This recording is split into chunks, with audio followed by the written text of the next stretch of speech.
what are they saying about you and about working with you and about your services that you want them to repeat? What's the one kind of repeatable message that you can some way figure out how to get into that conversation? If you're training your employees on, the brand story, the brand message, it's easy. If it's on your business card and someone shares that, that's easy. These are touch points, right? So you want to think about and this is another drawing or another, doc or however, again, your process, sit down and think about at every stage of encounter with your brand, your service brand, you as an interior designer, how do you ensure that message is there?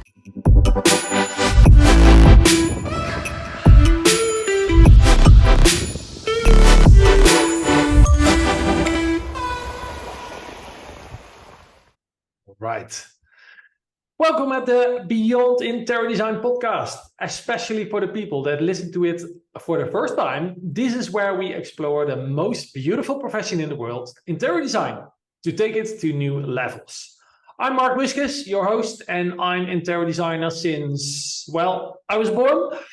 Together with Sven van Buren, we're running our own successful interior design firm and the Institute of Interior Impact, to empower experienced interior designers to reach their full potential. And therefore today, in this brand new live episode of Beyond Interior Design, we have the honor to talk with Erica Saurit. In 2020, after a 20-year global career in interior design and marketing, Erica Saurit founded Saurit Creative, a boutique brand marketing agency with a mission to support and elevate brands across the entire home industry. So as a global brand marketing leader, she has overseen digital product development and brand strategies at Airbnb in San Francisco, created immersive physical and virtual brand experience for Tag Heuer, Estée Lauder, and Procter & Gamble's, as well as top home and lifestyle brands around the world to develop award-winning brand messaging and engagement campaigns. So her background in interior design and marketing have made her passionate about helping businesses transform into unforgettable brands. And right now, here to help you to get your story straight and to shine online. That's Ericka right. believes. I'm not finished yet, Ericka. Okay, sorry. I'm not finished.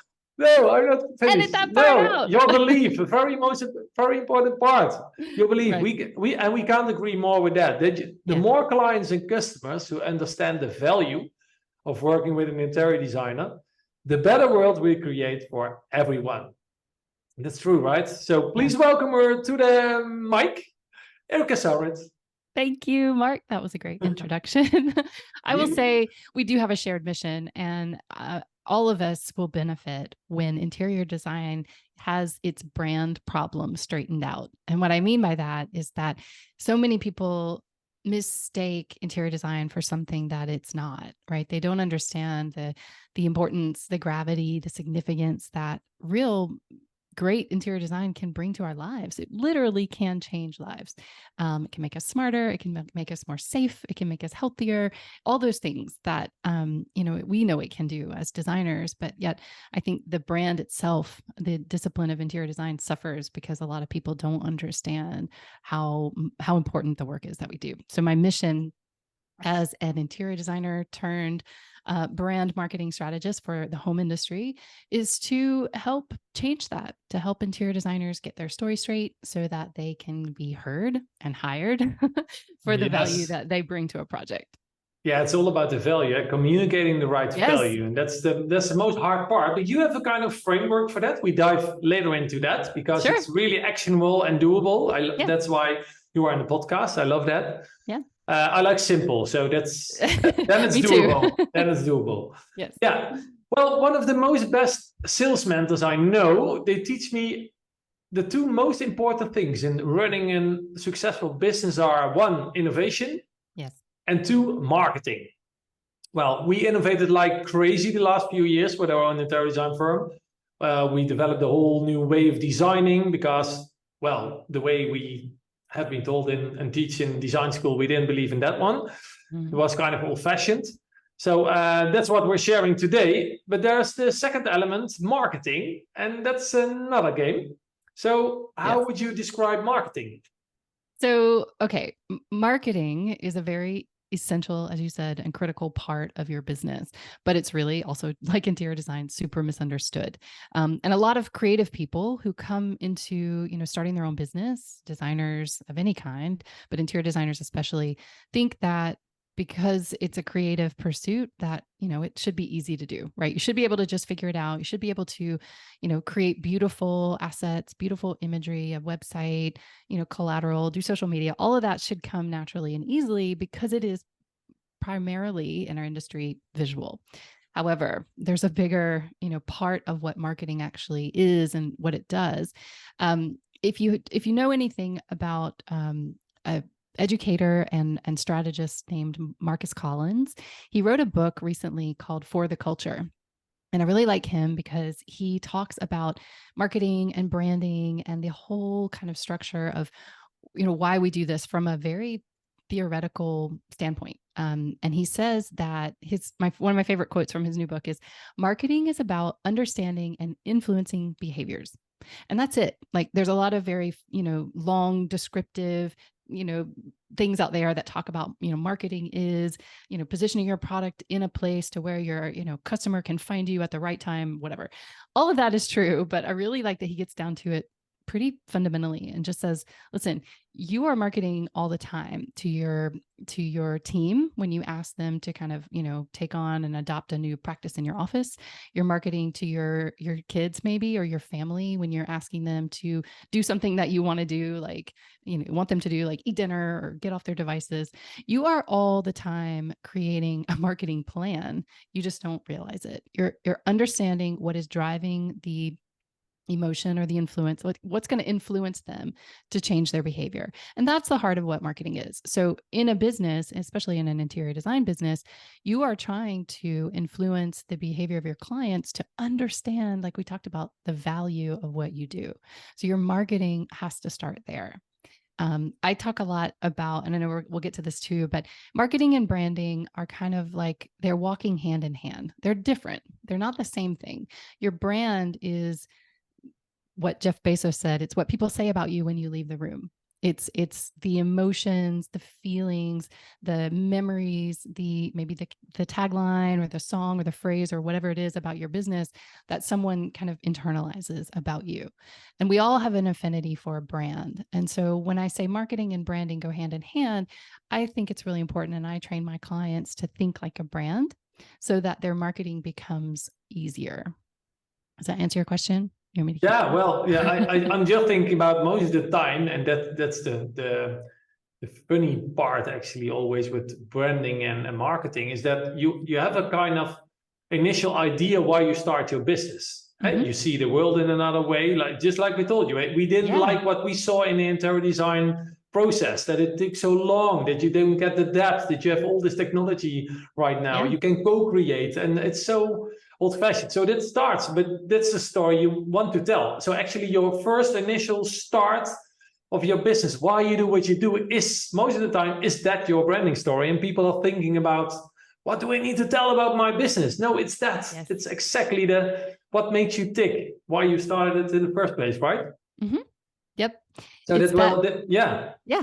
You can have a specific service that you specialize in, whether that's, commercial or residential. Could be you do sustainable design, could be that you focus specifically on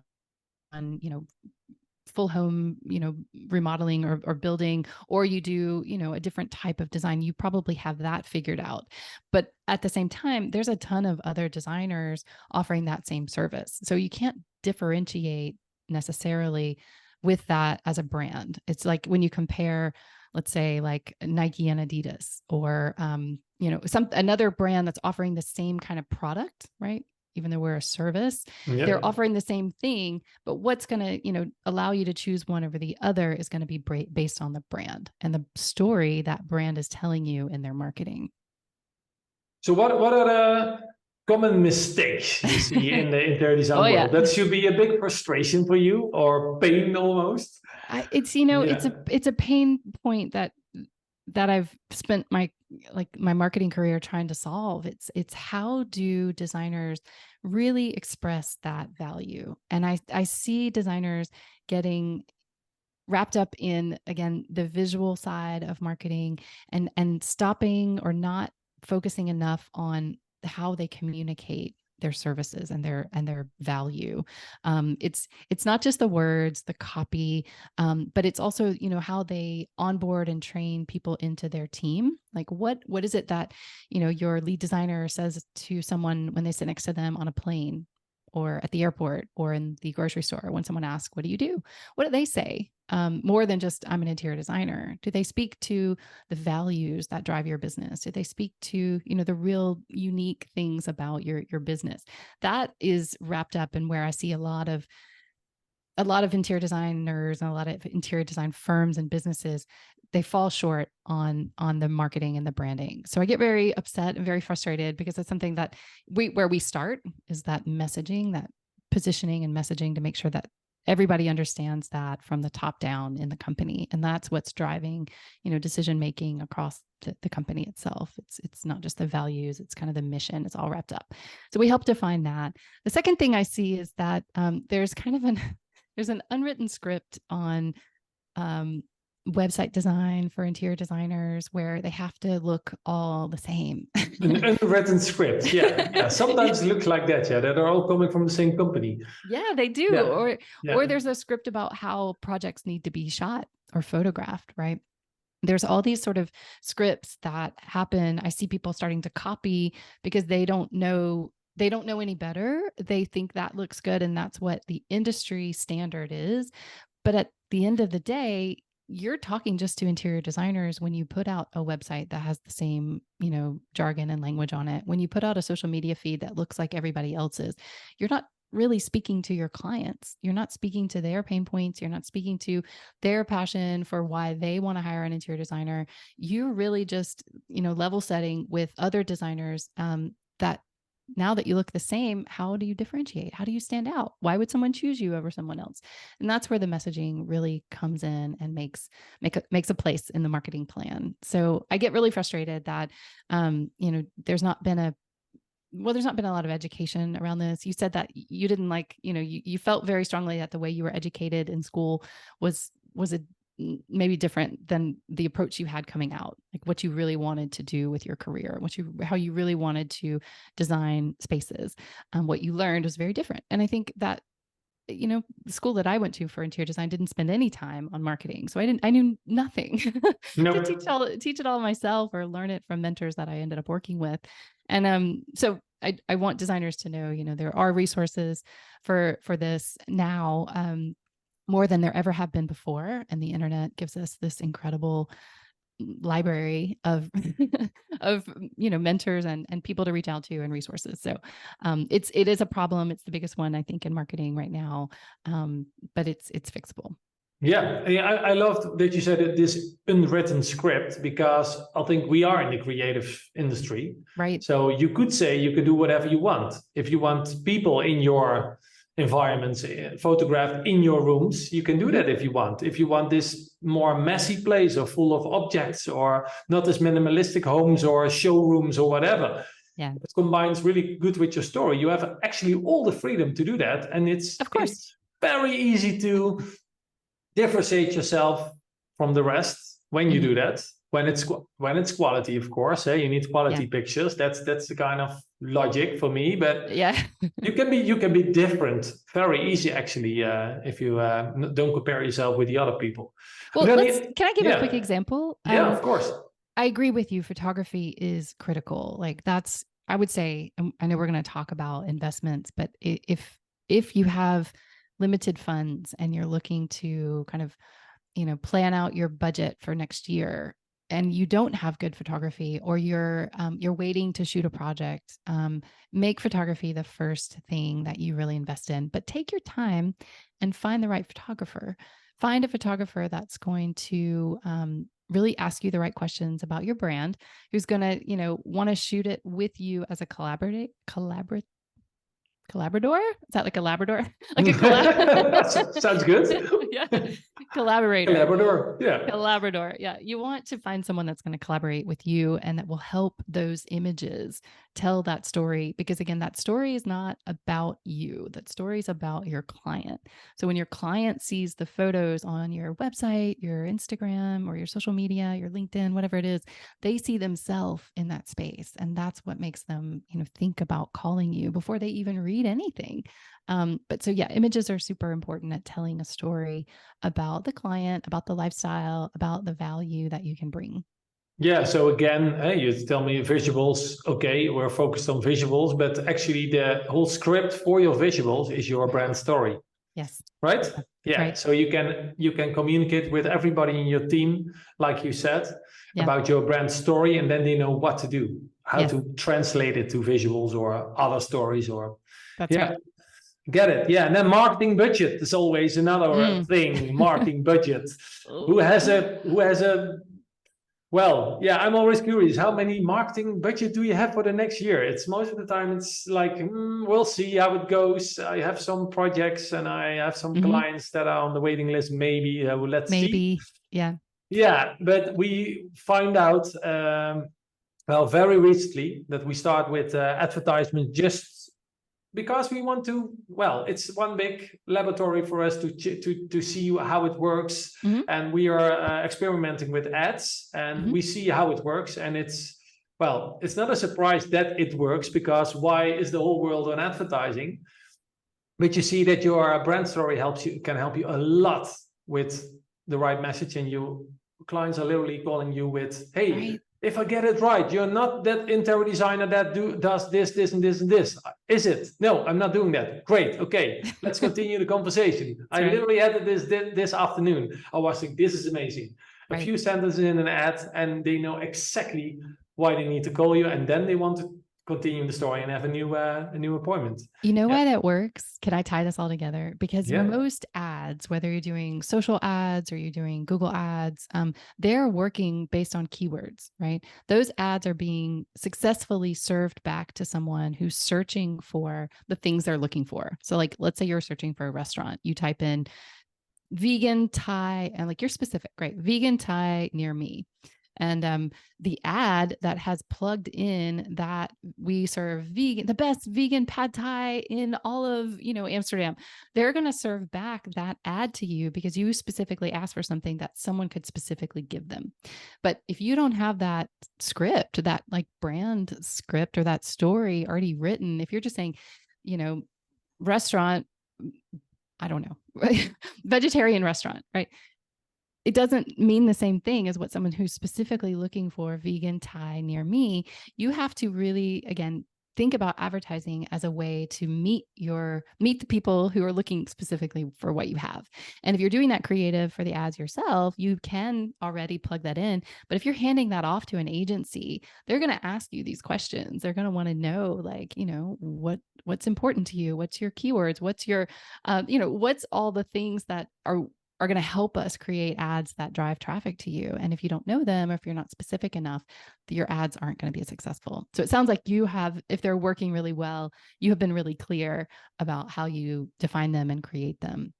Yeah, and the funny thing is, how does the audience call you, right? Maybe I don't want to be called a decorator, interior decorator, or stylist. Yep. But if people are Googling for it big time, then you can better call yourself a stylist or decorator, because in the end, the story will get your story straight. And then, they literally tell you, I don't know what kind of title, is it an architect, interior designer? Do you design complete homes and residential design? Yes, I do. That's right. Great. That's what I'm looking for. So they find you on maybe other words that you want to be, let's call it that way. It's all about ego or whatever, but it works.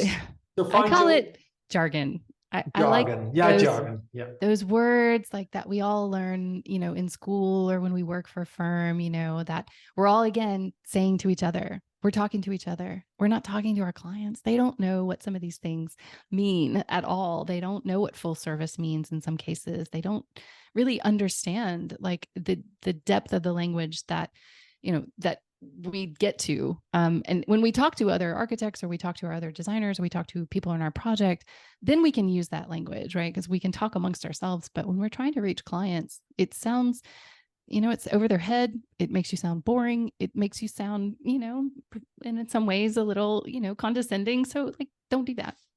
Like speak in normal words to people. Just, in an emotional way.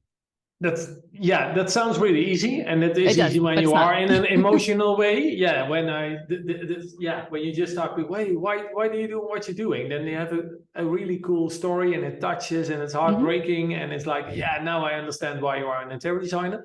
But then you read the website, and it's like, So most of the time you wish it was the other way around. Did you first hear this passionate story, and then you had the boring website? But they had to start with the boring website to find you, so you can better adapt those stories, make it one. So it's really easy, but you have a framework for that, and I think it will. It's all for me. It sounds like it has to do a lot with the bigger why, right? So Right. Simon Sinek, you will know him. Yeah, people don't buy what you do; people buy why you do it. Yeah. And they don't buy your business; they buy you. They want to see who is the person on the other end I need to work with.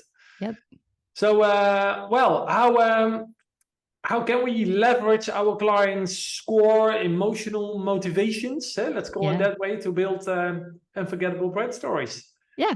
Thank you for asking. I can't wait to talk about this. Is one of my kind of favorite ways to catch people's attention and get them to really take a very simple 3-part framework and apply it to their own, to apply it to their own brand. It's also a strategy, because there's an actionable part of it. How do you actually, take a story, take a strategy, and then, start to use it, or start to analyze your current business and marketing approach to make sure it's emotional and it's connecting in the right way. So this is a framework, like I said, that I developed. It's the 3E3 storytelling framework. I'm Ericka, so I branded it based on me in hopes that you would remember. But each of these start with an E. So the first way to think about this way of thinking about yourself as a brand, right? We want to, again, build an emotional connection, because like I said, when someone is comparing you with another interior designer, either in their area or wherever their project is going to be, everyone's going to say they have the same, or they're going to look at the same services, right? So that's not a way to kind of differentiate yourself. What you need to do is be looking at the thing that makes you extraordinary. So this can come from a variety of different places. What I tell people to do is take a piece of paper, or take a Google Doc, or whatever your process is, and just start writing down everything you've ever done, like in your life, but even in your professional life. So did you come into interior design from another career? That's very, very important. That will differentiate you, because the experience as a accountant, or in the medical profession, or doing, anything before you did interior design, what was that led you to interior design? What's that story? There's got to be a good one. And I will say that if you look at any accreditations, your education, or even if you're self-taught, or if you've worked with, a really great mentor, write down what all those things are. Also write down, your heritage. Well, how did you grow up? Where did you grow up? What about your, environment influenced you such that interior design became so important it became your career? All of those things are, each one of them alone makes you unique, but putting them all together and looking at them on one page is really going to show you that if you were to sit down and do another exercise where I say, like, okay, write down all of the things you offer in your company, whether it's e-design or full service interior design or residential, commercial, write it all down on one column. And then look at, who are your competitors?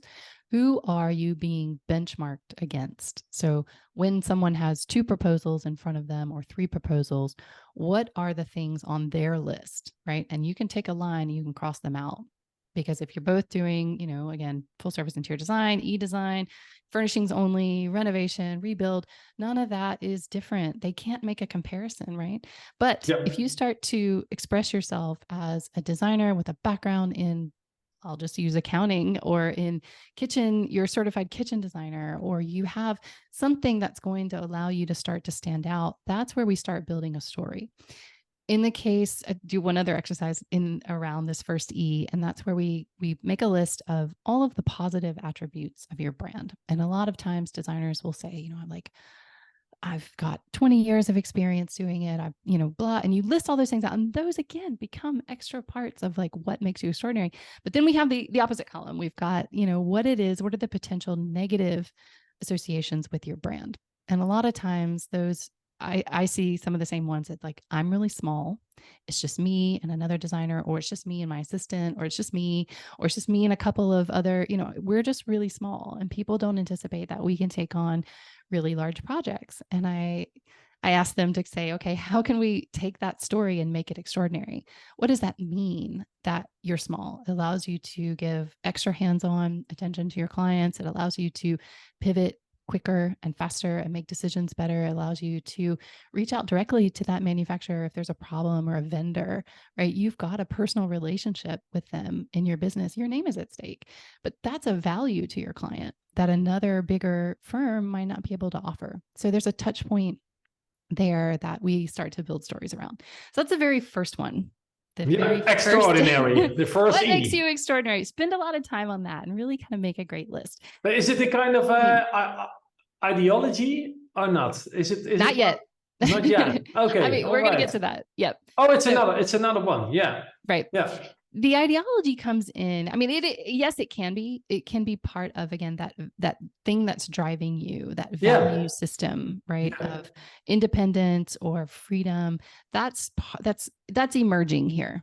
Fourth E, that's emerging here. But the second one, so what we do is we take the first and the second E together. So what makes you extraordinary?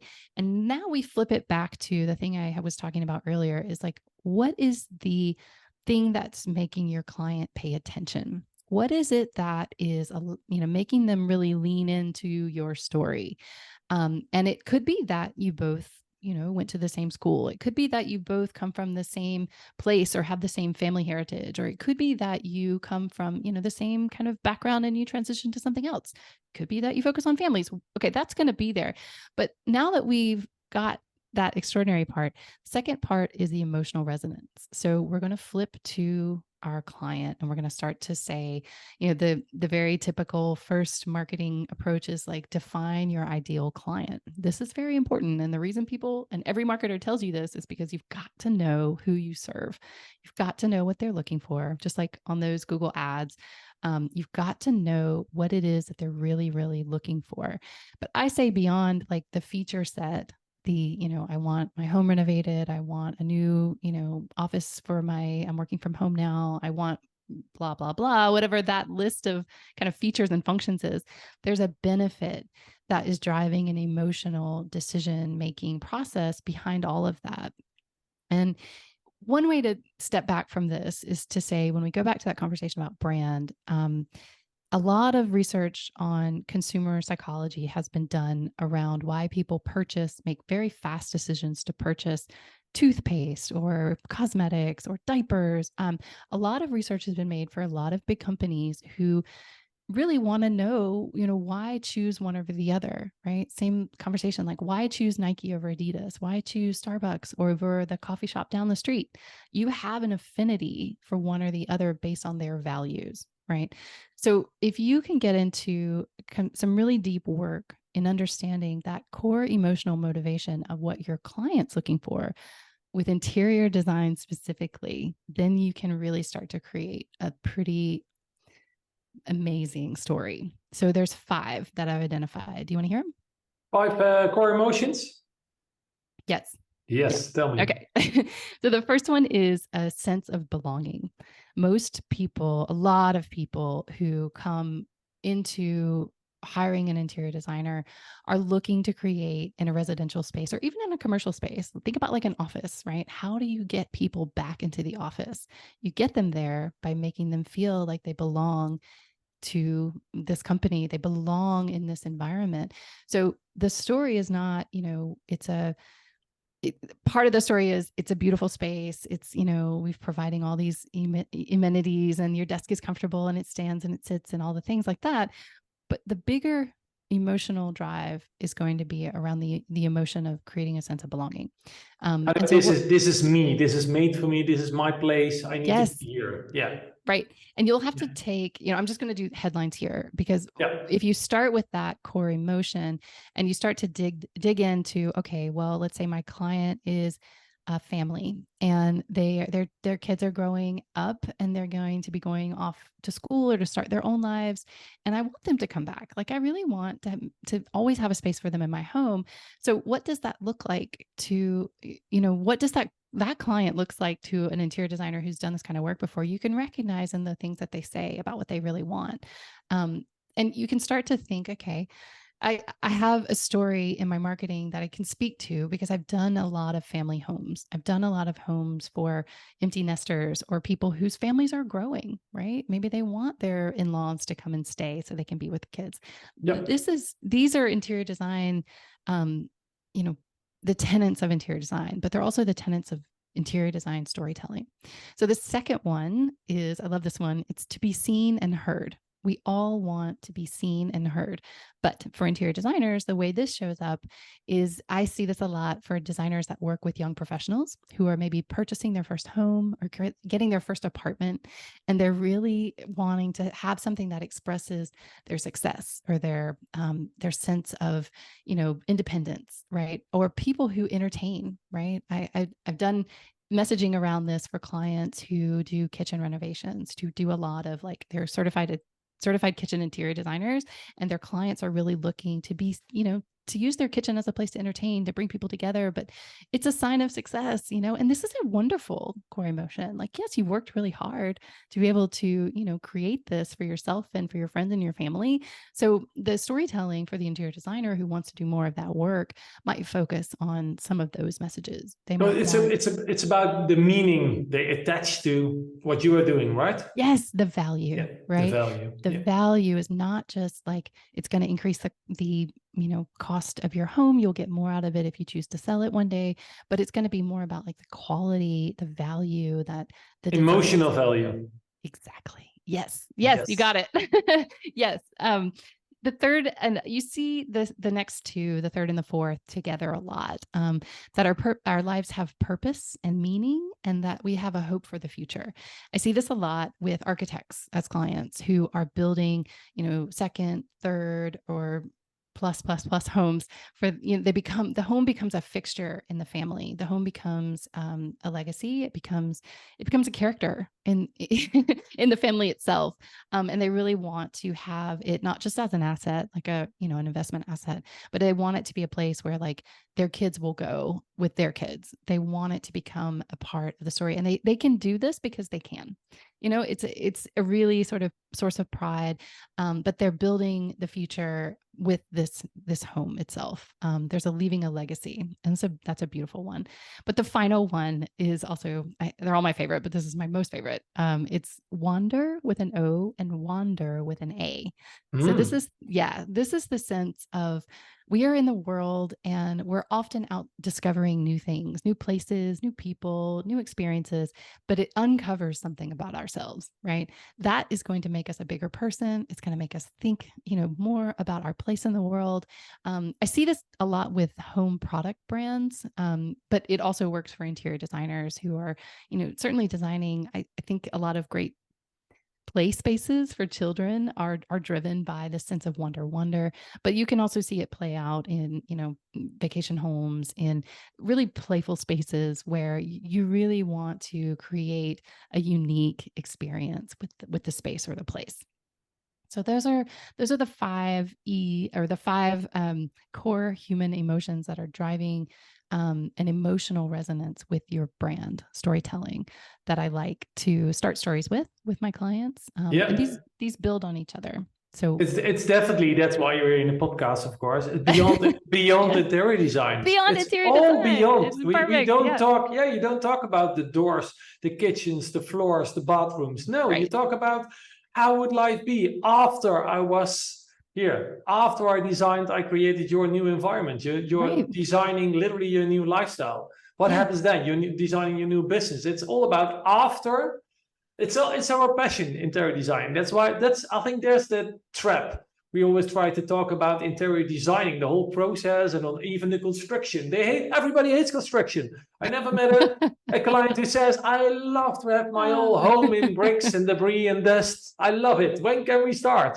Right. When will you don't stop? No, don't stop. Yeah, it's finished. Oh no, I want this. Can you please take out that wall as well? That my whole no, it doesn't work like that. So it's always, that's a story you need to tell up front, right, during the process, and even afterwards. Always beyond interior design story. That's why you do it. Yeah. And when it's a fun process and it's short and you are very efficient and you work with quality products, yeah, great. That's kind of logic guarantee, that's what they assume you will do. Yeah. But for the rest, that's a new way. And you can't put a price tag on that one, right? No. Emotional value. What's the emotional value? Can't. No. You can't. And that's the magic. That is the magic, because I do get a lot of designers who come to me and say, I'm attracting the kind of clients that are asking me to do really either small projects or the kind of projects that they don't really want to do anymore. It's not a good fit with their, the client's needs or expectations and what the designer wants to deliver, or, how they want to continue to grow their business. So you want to make sure that messaging is really clear about the delivery of what they're going to get. And I say start with value. And there's other techniques you can do on your kind of website and socials, but that's a really great place to start. Always start with value. I should recommend that it is in line with the impact you want to create with your firm, right? If you have a kind of view of what you want to achieve with your interior design, please make it in line with your ideal clients and the way how you designed your own business. Otherwise, you're going nowhere, right? How will you reach that? Right.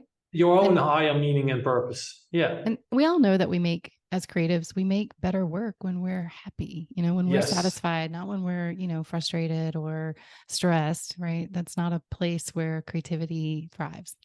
Nope. Most of the time, not. No. Some creators are extremely good on pressure. Yeah. I never experienced that, but I knew I was always going on a holiday 1 week before I had the graduation show or something like that. I was finished. I was like, this is it. I go on holiday.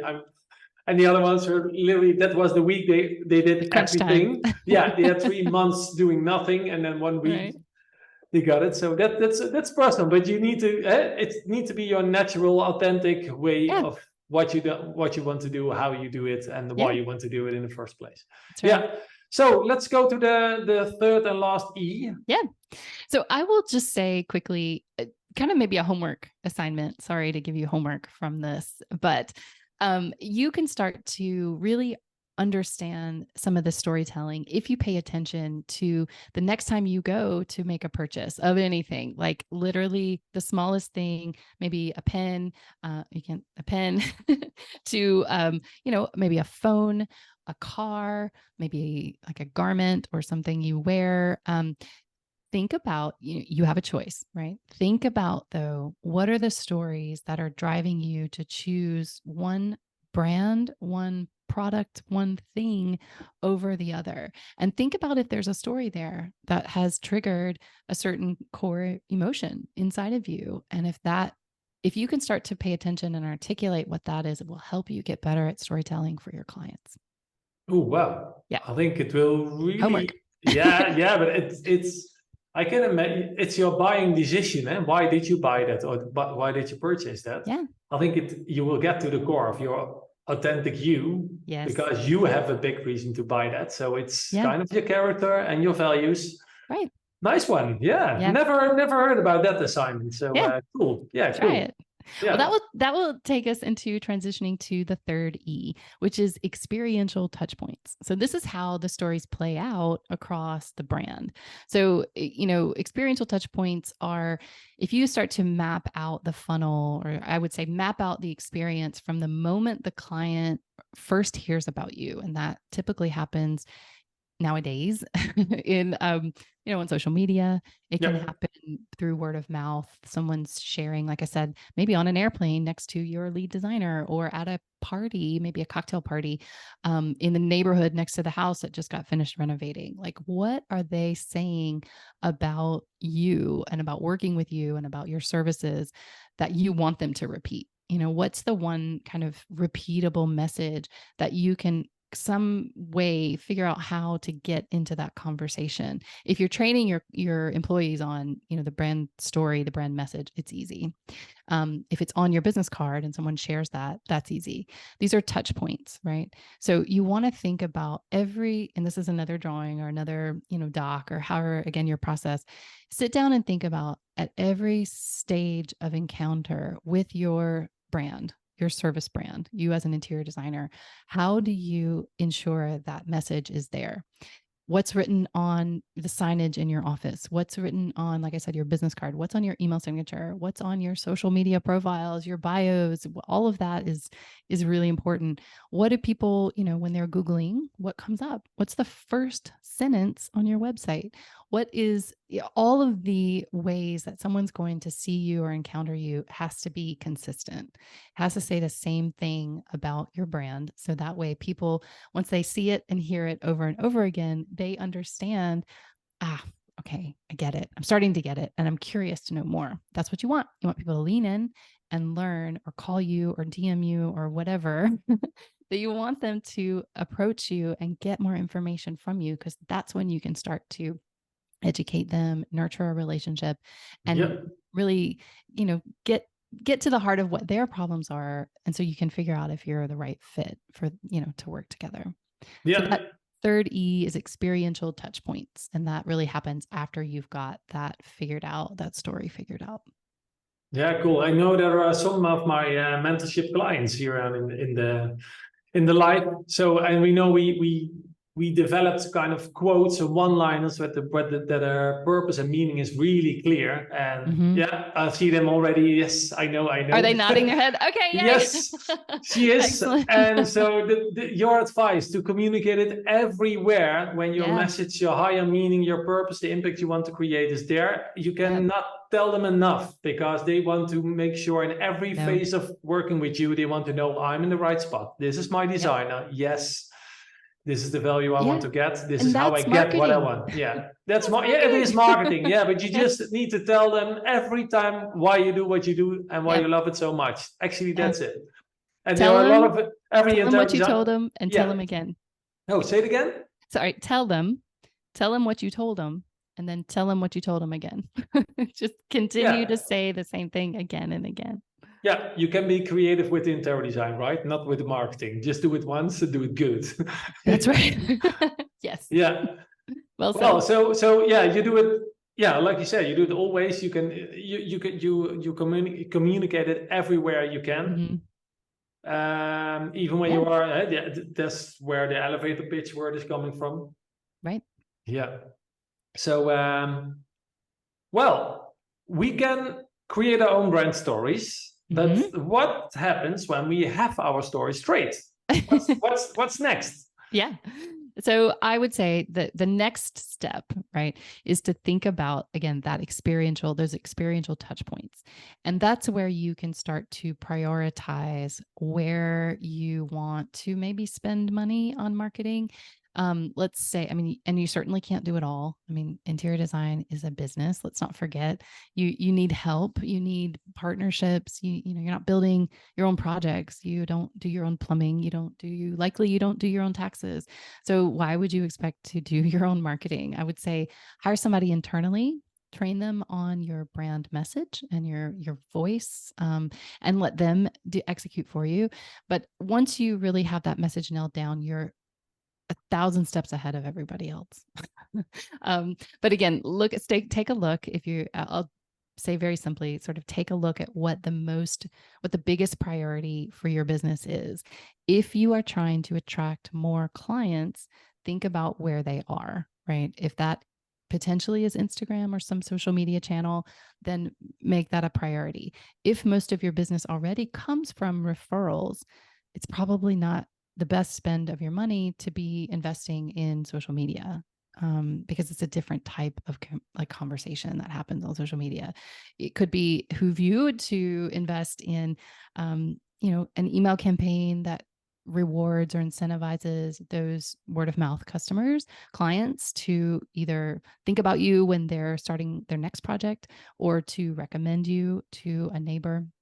I listened to, I just came back from a market in the US that I listened to an editor from one of the biggest publications talk about an interview she had with an interior designer. And I thought this was fabulous. She said that the interior designer told her most of her clients were word of mouth. So what she did at the beginning of every project, whether it was a small apartment or it was a big house, she went to each of the neighbors above, below, side to side, that would, might be affected by the noise, the dust, the trucks coming in and out, the deliveries, whatever that was. And she gave them a handwritten note with her phone number or her email, and like either some sort of gift, something small, just to remind them that if this gets out of control, we're going to be doing this. It's for the benefit, actually, maybe of everyone. If you think about how this might improve the quality of life or your investment, but it's going to take about this long. If anything out of the exceptional happens, call me and I will take care of it. So not only in doing that is she promoting herself to a kind of a shared audience who might have demographically the same, the same qualities as this client she's currently working with, but she's also like giving them, direct access to her to fix a problem. So I thought that was really brilliant when it comes to just doing some guerrilla marketing, to really just think outside of the box. Like, she didn't have to spend any money on, Instagram or social media. She didn't have to rebuild her website. She didn't have to do anything. She just had to. This was her campaign. Construction branding at construction places, making a lot of noise and sharing her message. But like, just to say, I'm sorry, we're doing this, but like, listen, if anything comes up, I'm here, call me and I'll take care of it. I'll do what I can to ease this from you. And maybe nothing happens. Maybe it's nothing too bad. They go and see the project when it's done. They go for dinner or whatever at the neighbor's house, and they're like blown away, and they call her. But there is one thing, when she's doing this kind of actions, she will take care of everything. That's what she's telling you. I take care of everything, even the environment, even you as a client.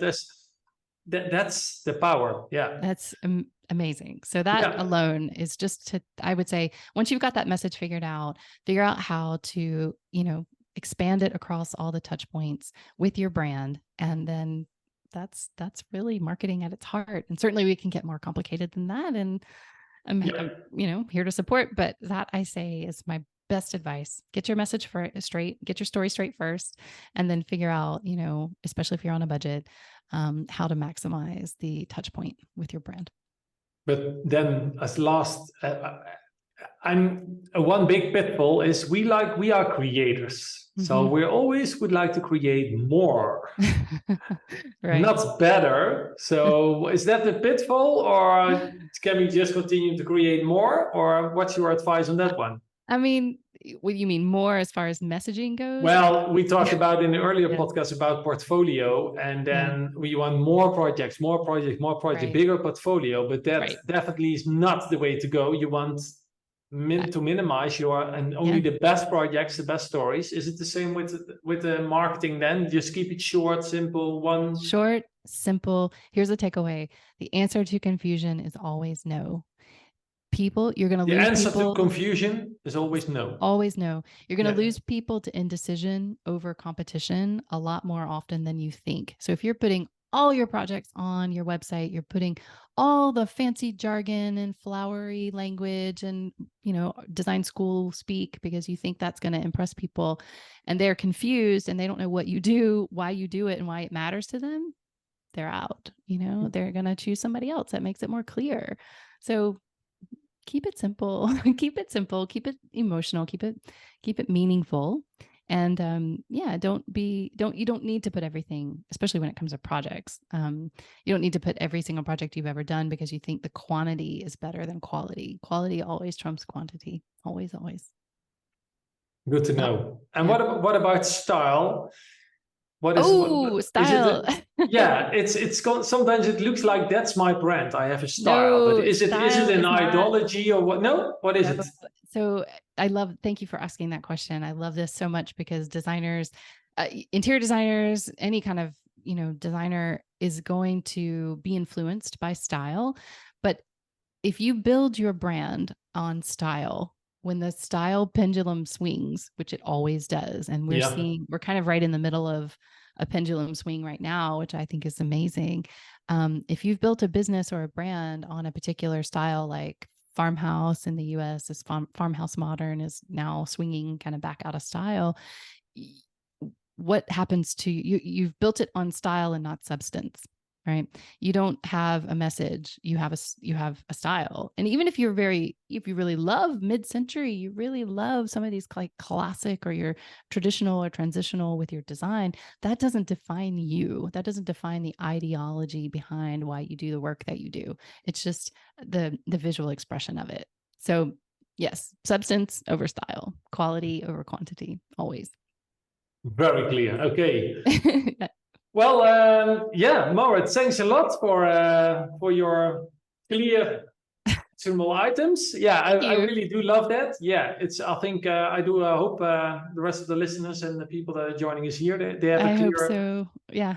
Kind of short to-do list, what to do with it, because again, if I ask in my mentorship programs, why did you become an interior designer in the first place? Why is what you do? And then they're telling me, and then I'm always happy that I put on the record button, because this video is always the message. And I'm too shy, I'm too vulnerable. No, I don't want to put it online. They say, yes, you are. Now your eyes are shining and fire in your eyes and the energy and passion. That's why you do what you do. And why should people not like that? This story, even translated, transcripted, and use that one. That's your first brand story you need to put on your website if it's all about you, because it's not about you, it's about them. Right. Most of the time it's then about them. That's the funny thing. Why you started your business, and it's always about them. That's the big story. And that when they get in their head, they're trying to figure out all things that people will like to hear, and then the story gets really messy. Yes. Yeah, and not effective at all. Yeah, right. You don't connect. It doesn't resonate. Yeah. Yeah. So yeah, great. You are you had a kind of cool sneak preview, right? You were launching your own. Program. Yeah, just give it just short tip, because I will. We will. You're gonna drop a link. People know that. Yeah, I will drop a link. Instituteofinteriorimpact.com/Ericka with CK. It's on our website. Yeah. And then we put a link to your program. So when people want to connect with you further, they can find you, your LinkedIn link, Instagram, whatever. Awesome. So please give us a short peek of what it is. So I'm launching a marketing school for creatives. And in it, you will be able to take advantage of all of the marketing frameworks and devices that I use with my agency clients. I've whittled this down specifically for interior designers and other creative service providers, just to give you what you really need to succeed at marketing and brand storytelling. And it's about 6 modules video. You'll learn a lot. I'll leave it at that. It's exciting, and follow the link and you can learn more. And reach out to me if you have any other questions. I'm easy to find, like everywhere. I'm the same thing, Saurit Creative, SAURIT Creative. And so that's Instagram, LinkedIn, my website. We will put it there. So that's easy. Yeah, but anyway, you're easier to find. So you're a marketer, right? You're easy to find. I'm easy to find. No, how to find your own mess. Yeah. Right. And you have another cool free gift, a brand audit template, right? Yeah. No, this is really fun. In fact, you can download this for free. You'll drop a link to it's a brand audit. Basically, it's a 1-page fill outable thing you can do on your computer as a PDF. You can type directly into it, or you can print it if it's more your process and write on it. But basically all of those channels that I mentioned, your the first line of copy on your website. What does come up when someone Google searches you? What's that SEO copy that shows first? A lot of people forget to update that when they do any renovation on their brand and their messaging. What do your social bios say? What does it say on your business card? What do you say when someone asks you at a networking event or a party? So, Mark, what do you do? What is that? What do you say? Like, what's a really short kind of thing that comes out? And then again, what would a client or a team member say about your business? And then once you get that, it will all be on one page. You will know right away what's straightforward, what's inconsistent, what needs to be as a priority list, what needs to be updated first. And it will help you. You can either hand it off if you have someone in marketing that works for you, or you want to do that work yourself. You'll have kind of a roadmap for where to start and really kind of how everything looks. I will say this because not everybody is going to see all of your messaging at one time like this, but there will be clients who will see multiple touch points with your brand, and they need to be consistent. So never underestimate the power of that. And don't forget, the answer to confusion is no. Yeah, wonderful. Thank you. Thanks a lot, Marit. Yeah, for the people who are joining us live, you are available for a short Q&A session. So please stick here if you're live. And for the people who are just listening to the podcast, thank you very much for listening to us. I think we got some great takeaways from Ericka. And the thing is always in my mind, learn how to break the habit of creating more and focus on creating better. It pays off literally with marketing, with everything in your business. Don't try to get more projects and develop more stuff. Just make it easier, better, and you will attract more clients that will really suit you and your business and your impact you try to create. And we already have a beautiful profession, but it makes it even more fun. That's right. Yeah, and beautiful. Thanks a lot. Thank you.